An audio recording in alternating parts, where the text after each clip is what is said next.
പടിഞ്ഞാറൻ ആഫ്രിക്കയിലെ സെനിഗൾ കേരളത്തിന്റെ 5 ഇരട്ടി വലുപ്പമുള്ള ഒരു രാജ്യമാണ്. 1,70,00,000 ജനങ്ങൾ ഇവിടെ താമസിക്കുന്നു. ഇന്ത്യയുടെ പകുതിയോളം ആളോഹരി വരുമാനമുണ്ടാകും. സെനിഗളിലെ ജനങ്ങൾ കൂടുതലും മുസ്ലിങ്ങളാണെങ്കിലും ഇവിടെ മതേതരമായ ഒരു സംസ്കാരമാണ് നിലവിലുള്ളത്. ഈ രാജ്യത്തിന്റെ ആദ്യത്തെ രാഷ്ട്രപതി ഒരു ക്രിസ്ത്യാനിയായിരുന്നു. എന്ന് മാത്രമല്ല, ജനങ്ങൾ മതപരമായ കാര്യങ്ങളിൽ കടുംപിടുത്തമുള്ളവരല്ല. മുസ്ലിങ്ങളും ക്രിസ്ത്യാനികളും തമ്മിൽ കല്യാണം കഴിക്കുന്നത് സർവ്വസാധാരണമാണ്. മതപരമായ കാര്യങ്ങൾ വളരെയധികം സൂക്ഷിച്ച് സംസാരിക്കുന്ന സ്വഭാവം സെനിഗളിലെ ജനങ്ങൾക്കില്ല. എല്ലാവരും എപ്പോഴും സന്തോഷപൂർവ്വം തങ്ങളുടെ മതപരമായ ആഘോഷങ്ങളെക്കുറിച്ചും ആചാരങ്ങളെക്കുറിച്ചും സംസാരിക്കുന്നു. കാരണം മതത്തിൻ്റെ പേരിൽ വിദ്വേഷം പടർത്താൻ പറ്റിയ ഒരു സാഹചര്യം ഇവിടെയില്ല. എന്ന് മാത്രമല്ല, മദ്യപാനം മുസ്ലിങ്ങൾക്കിടയിൽ സാധാരണവുമാണ്. പ്രധാനപ്പെട്ട ചടങ്ങുകൾ വരുമ്പോൾ എല്ലാവരും അല്പസ്വല്പം മദ്യപിക്കുന്നു. 96% മുസ്ലിങ്ങളും 3% ക്രിസ്ത്യാനികളുമാണ് ഈ രാജ്യത്തിലുള്ളത്. അതിനു പുറമെ ബുദ്ധമതവിശ്വാസികളും ജൂതന്മാരും ബഹായി മതക്കാരും ഇവിടെയുണ്ട്.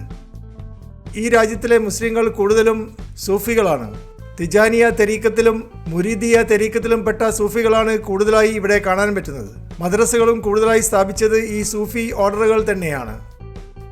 രാജ്യത്തിലെ പകുതി ജനങ്ങൾ ഗ്രാമപ്രദേശങ്ങളിലാണ് താമസിക്കുന്നത്.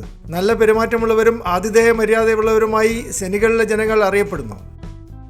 അടുത്ത കാലത്തായി സാമ്പത്തികമായി നല്ല പുരോഗതി ഉണ്ടായിട്ടുണ്ട്.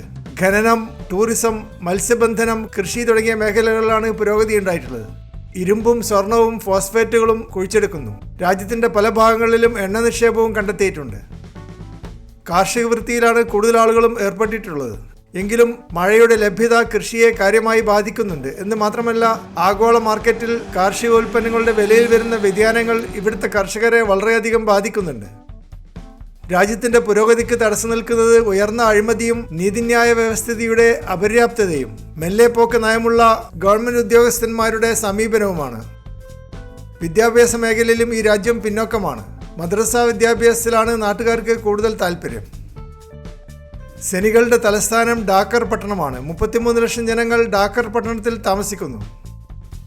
കർക്കശമായ സെക്യൂരിറ്റി ചെക്ക് നഗരത്തിൻ്റെ പല ഭാഗങ്ങളിലുമുണ്ട്. ഐഡന്റിറ്റി കാർഡില്ലാത്ത വിദേശികളെ പോലീസ് സ്റ്റേഷനിലേക്ക് കൊണ്ടുപോവുകയും കൈക്കൂലി ചോദിക്കുകയും ചെയ്യുന്നത് സാധാരണമാണ്. ഹോമോസെക്ഷുവാലിറ്റി നിയമവിരുദ്ധമാണ്. ഡാക്കർ നഗരത്തിലെ ആർട്ടിസാൻ, ബോളങ്കർ, എറിക്, കൈസർ റെസ്റ്റോറൻറ്റ് മികച്ച കോഫിയും ഫ്രൂട്ട് ജ്യൂസും കൊടുക്കുന്നു. ഈ റെസ്റ്റോറൻറ്റ് നാട്ടുകാർക്കിടയിൽ വളരെ പോപ്പുലറാണ്. ഇവിടെ വന്ന് ഒരു കപ്പ് കാപ്പിക്ക് ഓർഡർ ചെയ്ത് പത്രം വായിക്കുന്ന സ്വഭാവം പ്രാദേശികവാസികൾക്കുണ്ട്. അതുപോലെ കഫേ ദ റോം മികച്ച ഫ്രഞ്ച് ഭക്ഷണം കൊടുക്കുന്നു. ഓയിസ്റ്റേഴ്സും സ്റ്റേക്ക് ടാറ്റാർസും ഇവിടെ ലഭിക്കും. ഡാക്കാർ നിലവാരത്തിൽ പറയുകയാണെങ്കിൽ ഇത് അല്പം എക്സ്പെൻസീവായ റെസ്റ്റോറൻ്റ് ആണ്. അതുപോലെ അൽ അഫീഫ ഹോട്ടൽ മികച്ച എയർ കണ്ടീഷൻ മുറികൾ കൊടുക്കുന്നു. നല്ല ബ്രേക്ക്ഫാസ്റ്റും ഇവിടെ ലഭിക്കും. 6000 ഇന്ത്യൻ രൂപ കൊടുത്താൽ ഒരു രാത്രി ഇവിടെ കഴിയാൻ പറ്റും. അതിനു പുറമെ 500 രൂപ ബ്രേക്ക്ഫാസ്റ്റിനും കൊടുക്കണം.